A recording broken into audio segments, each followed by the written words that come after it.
ব্যক্তির একটা ফার্মের মুরগি কিনেছিলাম বাচ্চাকে খাওয়ানোর জন্য আজ থেকে 20 বছর আগে।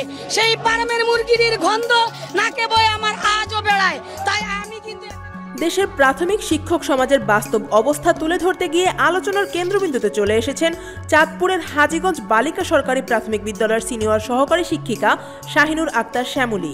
তার একটি মন্তব্য সামাজিক যোগাযোগ মাধ্যমে ভাইরাল হয়েছে এবং মুহূর্তেই দেশজুড়ে সমালোচনার ঝড় তুলেছে।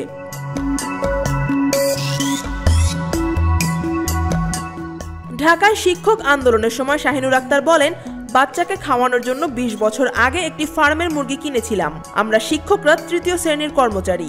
একটি দেশি মুরগি কেনার সামর্থ্য আমাদের থাকে না। সেই ফার্মের মুরগির গন্ধ নাকে এখনো আমাদের বয়ে বেড়াতে হয়। আমি একজন প্রাইমারি স্কুলের শিক্ষিকা হয়ে আজও একটি দেশি মুরগি কিনে খেতে পারিনি। এই মন্তব্য ভাইরাল হতেই নেটিজেনদের মধ্যে বিতর্ক ছড়িয়ে পড়ে। অনেকেই সমালোচনা করেছেন, আবার কেউ কেউ বিষয়টিকে শিক্ষক সমাজের বাস্তবতার প্রতিফলন হিসেবে দেখছেন।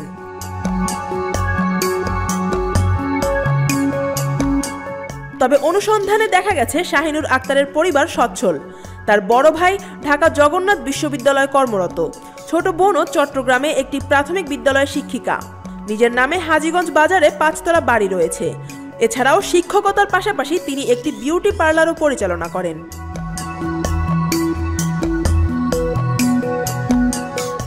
শাহিনুর আক্তার শ্যামলী বলেন, আমি একজন শিক্ষক প্রতিনিধি, দীর্ঘদিন ধরে শিক্ষকতা করছি। এখানে আমি ব্যক্তি শাহিনুর হিসেবে কিছু বলিনি।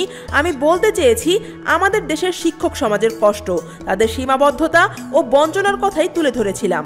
দেশি মুরগি খেতে পারি না এই বক্তব্য দিয়ে আমি সব শিক্ষকের বাস্তব অবস্থা তুলে ধরেছি। News desk, Dhaka watch.